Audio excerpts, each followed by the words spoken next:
Página 26. El secuestro neuronal. ¿Qué es lo primero que ve usted cuando entra en el despacho de alguien? La respuesta a esa pregunta es la clave de lo que, en ese momento, está movilizando su foco ascendente.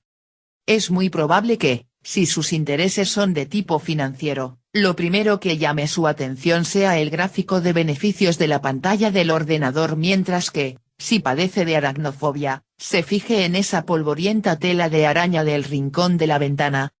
Esos son ejemplos de decisiones subconscientes de la atención. En todas ellas, la atención se ve capturada cuando los circuitos de la amígdala, centinela cerebral del significado emocional, advierten algo que, por una razón u otra, les resulta significativo, como un insecto de gran tamaño, un rostro enfadado o un bebé, y que evidencia la sintonía del cerebro con ese interés instintivo. La reacción del cerebro medio ascendente es, hablando en términos de tiempo neuronal, mucho más rápida que la respuesta prefrontal descendente. Envía señales hacia arriba para activar las vías corticales superiores que, alertando a los centros ejecutivos más lentos, los movilizan para prestar atención. Los mecanismos de atención de nuestro cerebro evolucionaron hace centenares de miles de años para permitirnos sobrevivir en la jungla de garras y dientes en la que las amenazas que acechaban a nuestros ancestros se hallaban dentro de una determinada franja visual, cuyo rango de velocidad iba desde la arremetida de una serpiente al ataque de un tigre. Nosotros hemos heredado el diseño neuronal de aquellos ancestros cuya amígdala fue lo suficientemente rápida como para ayudarlos a esquivar reptiles y tigres. Las serpientes y las arañas, dos especies a las que el cerebro humano está acondicionado para responder alarmado, capturan nuestra atención aun cuando sus imágenes no destellen con la suficiente rapidez como para ser conscientes de haberlas visto. Su mera presencia activa los circuitos neuronales ascendentes, enviando una señal de alarma más rápidamente que ante los objetos neutros. Pero, si esas mismas imágenes se presentan a un experto en serpientes o arañas y capturan su atención, no activan ninguna señal de alarma. Al cerebro le resulta imposible ignorar los rostros emocionalmente cargados, en especial los enfadados. Estos tienen mayor relevancia, porque el cerebro ascendente escruta de continuo, en busca de amenazas, lo que sucede más allá del campo de la atención consciente. Por ello se muestra tan hábil en detectar, en medio de una multitud, un semblante enfadado. La velocidad del cerebro inferior para identificar una caricatura con las cejas en forma de V, como los niños de South Park, por ejemplo, es mucho mayor que la que emplea en descubrir un rostro feliz. Estamos programados para prestar una atención refleja a estímulos supranormales, ya sea para nuestra seguridad, nutrición o sexo, como el gato que no puede sino perseguir un falso ratón atado a una cuerda. Este es el tipo de tendencias preinstaladas con las que, en un intento de atrapar nuestra atención refleja, juega actualmente la publicidad. Y es que basta con asociar el sexo o el prestigio a un producto para activar los circuitos que, por caminos inadvertidos, nos predisponen a comprarlo. Y nuestras tendencias concretas nos tornan, en este sentido, todavía más vulnerables. De ahí que las imágenes de escapadas vacacionales que apelan a personas sexy resulten más movilizadoras a las personas más interesadas por el sexo, y que los alcohólicos sean más susceptibles a los anuncios de vodka. Esta captura de la atención preseleccionada ascendente ocurre de un modo tan automático como involuntario. Estamos más expuestos a que las emociones guíen de este modo nuestra mente cuando estamos divagando, cuando estamos distraídos o cuando nos vemos desbordados por la información, o en los tres casos a la vez. También hay emociones que se disparan. Estaba escribiendo esta misma sección ayer, sentado en mi despacho, cuando de la nada experimenté un dolor en la parte inferior de la espalda que me dejó paralizado. Bueno. Quizás no salió de la nada, porque había ido gestándose en silencio desde primera hora de la mañana.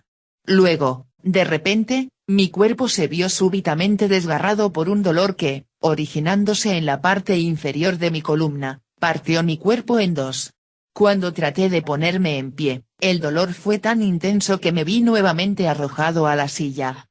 Y lo que es peor, mi mente se lanzó entonces a un galope desbocado imaginando lo peor, me quedaré lisiado. Tendrán que darme regularmente inyecciones de esteroides, etc. Y ese tren de pensamiento se aceleró todavía más al recordar que, no hacía mucho, un problema en la fabricación de un fármaco sintético había provocado la muerte por meningitis de 27 pacientes que acababan de recibir esas mismas inyecciones. Mientras tanto, acababa de cortar un bloque de texto de un punto relacionado que pretendía pegar en otro lugar. Pero, cuando mi atención cayó presa del dolor y la preocupación, me olvidé por completo de todo ello, y el texto acabó perdiéndose en algún agujero negro paralelo al portapapeles. Los secuestros emocionales están desencadenados por la amígdala, una especie de radar cerebral que escanea de continuo nuestro entorno en busca de posibles amenazas.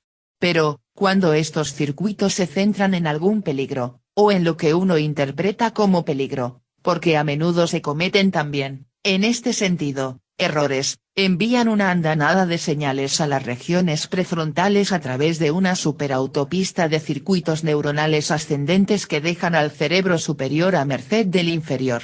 Entonces nuestra atención se estrecha y se aferra a lo que nos preocupa, al tiempo que nuestra memoria se reorganiza, favoreciendo la emergencia de cualquier recuerdo relevante para la amenaza a la que nos enfrentamos, mientras nuestro cuerpo, impregnado de las hormonas disparadas por el estrés, prepara a nuestras extremidades para las respuestas de lucha o huida.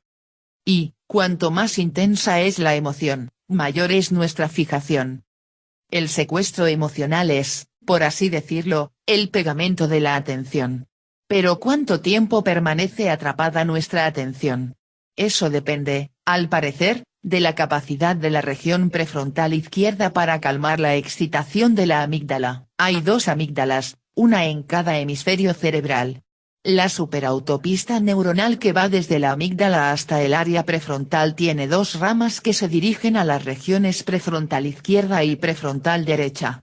Cuando nos vemos secuestrados, los circuitos de la amígdala capturan el lado derecho y pasan a primer plano. Pero la región prefrontal izquierda también puede enviar señales descendentes destinadas a apaciguar ese secuestro. La resiliencia emocional se refiere a la prontitud con que nos recuperamos de un contratiempo. Las personas muy resilientes, es decir, las que más rápidamente se recuperan, pueden experimentar una activación de la región prefrontal izquierda 30 veces superior a la de quienes son menos resilientes. La buena noticia es que, como veremos en la parte 5, podemos fortalecer los circuitos prefrontales izquierdos que cumplen con la función de sosegar la amígdala. TV escribe. Es interesante hacer un ejercicio continuo, que consiste en tomar una emoción, una reacción al entorno y revisarla sin ánimo por modificarla, solo ver qué es. Por ejemplo, el miedo a algo o a una situación.